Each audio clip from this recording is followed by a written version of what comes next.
For the conferment of the degree of Master of Medicine in community practice. Abeegi 2019 okurga hitendekero rya Mbarara University of Science and Technology bakwasubwa amabara gabo agokumarire mishomo mukoro gwabagwebembirwe Joyce Moriku Kaducho State Minister wa Primary Education.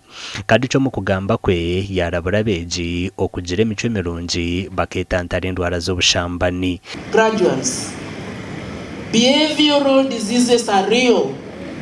We do not want today to be witness of your celebration, but tomorrow to be called that we are burying our own because of lifestyle behavior, because of alcohol consumption, which is now for some people order of the day, because of drug abuse, because of living reckless behavior.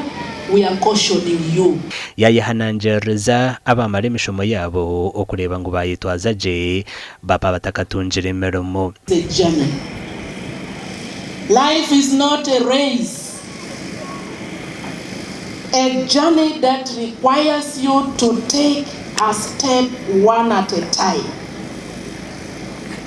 You are going out. Don't get overexcited.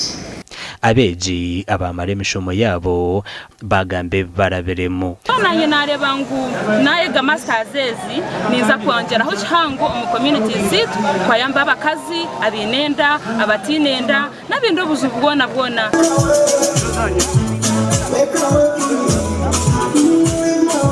Aba batunga amabaruha omubushaho ebyemebazi ebya business hamwe na nebya kanyabwenje. I confer upon you Omakura gandi Abeegi barukwika 2022 nubo bamazire mishomo yabo ahari Kabale University omuri kikunjira Kabale municipality. Omukoro gwo gwa mukaga okwihitendekireri n'rutwarwa government gwebembirwe Professor Mondo Kagonyera ori chancellor wa university kandi minister w'ebyamakuru Dr. Chris Baryomunsi n'uwajwe chiro muhwezi wa president retired Major Jessica Arupo. I extend my hearty congratulations.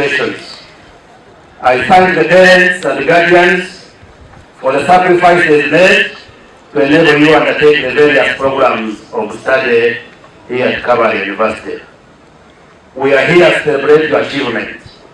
With the qualifications obtained today, you have been armed with a key success in your different disciplines. Bamwe mu Abeegi abamazire mishomo yabo nabagira ngo embere biretoro binakaje bitanguhi mukamanyambire na mara nkatandika primary nasoma porampora niza natandika kufuna scholarship ninga si okufuna obuyambi kuruga omubantu batari bamwe na bamwe b'abanya-Uganda kunyamba tandicyo mu primary 5 kayambwaho directors ba former Fosters High School primary school. Chatumire ndi kwehera kuna ichire kutandika gukora mu university nashanga babire bana barya bashomire kandi nabire shomire narebe birasi biri bici.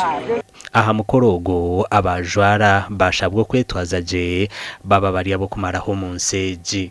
Many Ugandans today think that